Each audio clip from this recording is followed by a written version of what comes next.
Hey there, comic book fans. Back from the comic shop again this week.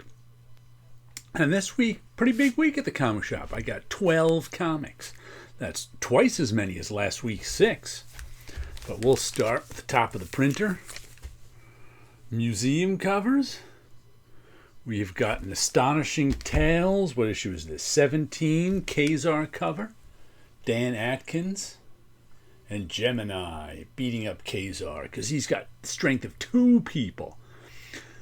I wonder if that's the same Gemini from the Zodiac group of villains who were always showing up at Marvel in the 70s. They were pretty goofy.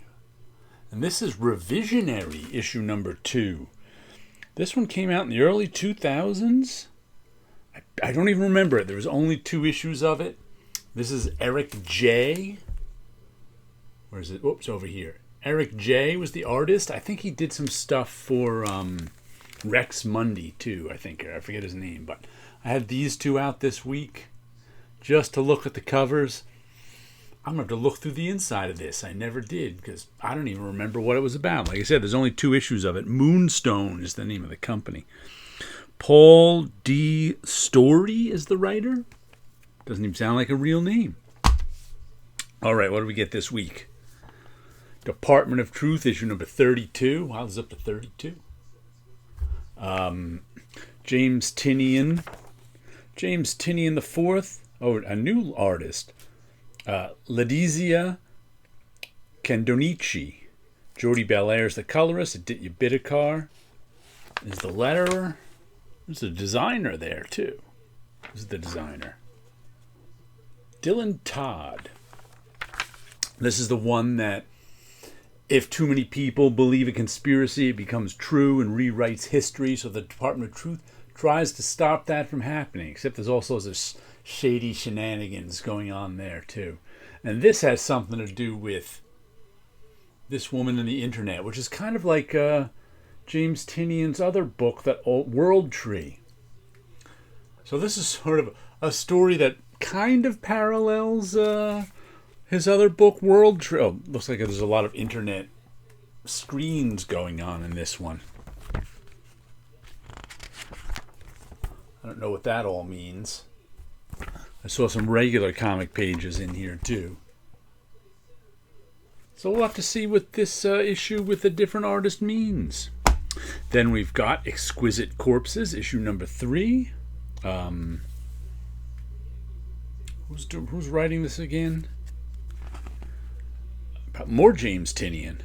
Written by Porshak Piche Shoti with James Tynion. Art by Valentino Delandro with Michael Walsh. More Jordi Belair colors. And Becca Carey on the letters.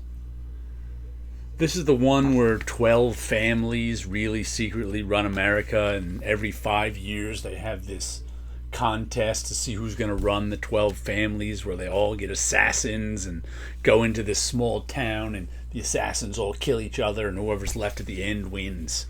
Their family wins. So I don't know what you'd call this one. A horror story, maybe? But I think there's a different artist each issue with Michael Walsh tying it all together as an artist. Steve Walsh was a quarterback for the Dallas Cowboys in the late 80s. Not that I'm a Cowboys fan. I'm a New York Giants fan. Another issue of Feral from the creator of Stray Dogs. This is the one that's about the zombie apocalypse. It's kind of a zombie story, only with cats. And in this one, they've made their way inside a giant like Petco pet store. And there's already some cats living in there, so they got to figure out what they're going to do. And like outside is all the rabies-ridden zombie cats and dogs and every other kind of animal, and inside are these really weird, never been out of the store cats. So we'll see what happens there. This is a weird cover. Ice Cream Man. Do we have a number on here?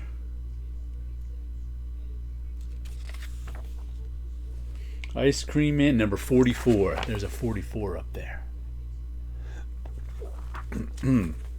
Of course, written by Maxwell Prince, art by Martine Morazzo, colors by Chris O'Halloran, lettering by good old Neon. Ice Cream Man is a horror anthology, meaning each issue they give us a different horror tale in this Ice Cream Man universe. It's usually creepy, usually fun.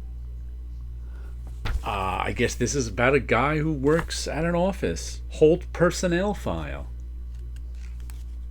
Oh, looks like something bad happened at that office. We'll have to see. There's our horror for it. Then we've got issue number 3 of Vanishing Point. This is like a Twilight Zone-ish story. Who's this one by? Mark Russell is the writer. This is a mini, I think, of 6, and each issue is its own sort of Twilight Zone-ish story.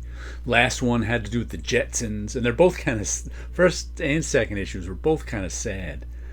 Alberto Ponticelli is the artist. Ellie Wright's the colorist. Carlos M. Mangual is the letterer. Mike Martz is the editor.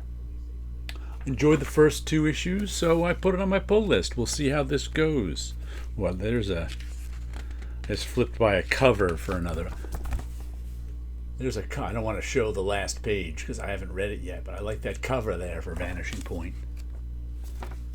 The art looks pretty good. No idea what the story is. Like I said, each issue is its own new story. Usually there's a theme to the story. Don't know what the theme is, and usually it's a sad story. And I think the first one was about a guy who went off into space in a lonely job, and so that didn't. And last one was like had a Jetsons theme, but it was really about a lonely guy. Issue 58 of Monstrous. This is always good. Marjorie Liu and Sana Takeda. There are their names up there.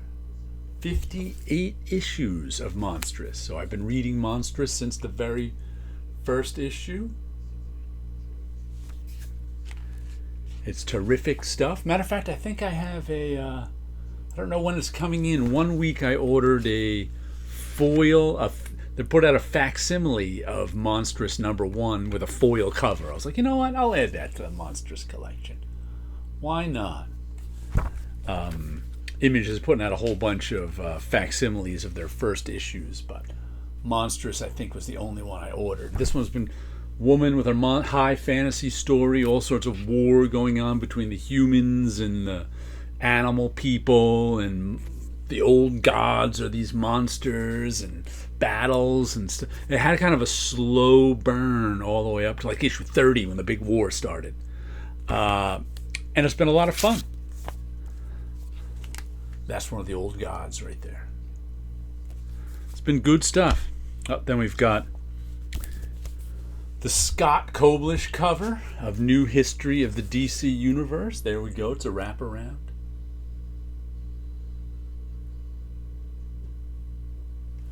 I've been collecting these just for the Scott Koblish covers. Other than that, it's almost like an illustrated book telling you the history of the DC Universe.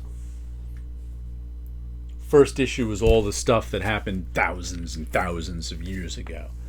Now it looks like we're into the superhero era that is telling me the story. But like I said, I'm buying this for the Scott Koblish covers. I knew Scott back in my Marvel days. Friend of mine, lives on the West Coast these days. That looks like a Michael Allred one. I think they have various artists on the inside. There's like one main artist, then other artists I can't even remember. I do not see. There's also in the back. There's explanations for where they got everything from. But I'm buying it for the covers more than the history of the DC Universe. Then we've got The Seasons, issue number 6 by Rick Remender and Paul Azaceta. Paul Azaceta, another friend from my Marvel days. He used to work in the bullpen, so I've been picking up. Though I haven't heard from Paul Azaceta in many, many years. I still buy his work.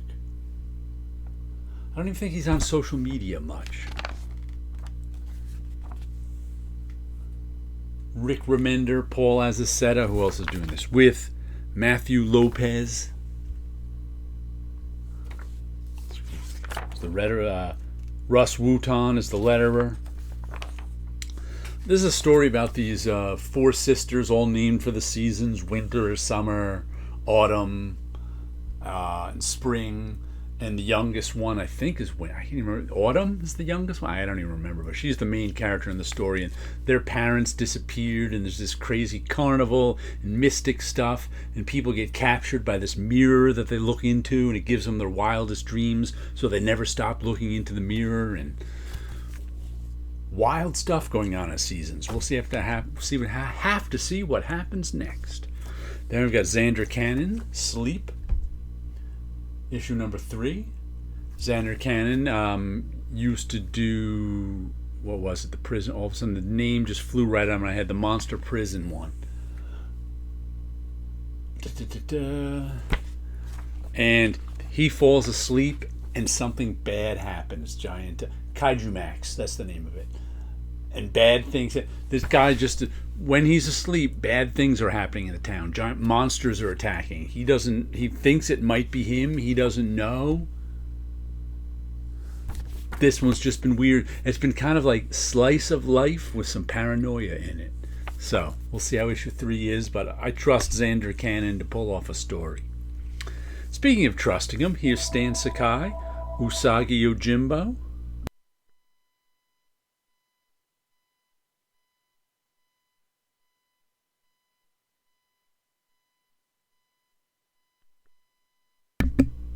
I muted my microphone for a moment because the phone rang. Usagi Yojimbo, 10,000 Plums, Part 5 of 5, or Usagi Yojimbo 284. There is Usagi with his cousin. And this one, even though it's called 10,000 Plums, the real 10,000 Plums was only 3 issues, and now we got a 2-issue story here. That's the name of it. Taboo Part 2.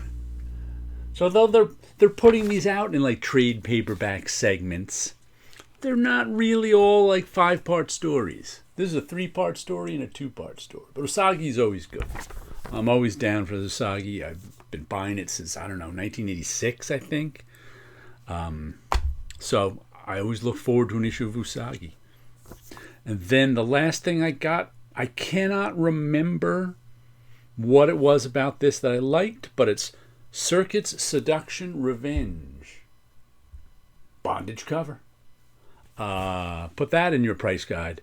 Devil's Due Studios. I don't even remember the last time I bought a Devil's Due studio. Let's see.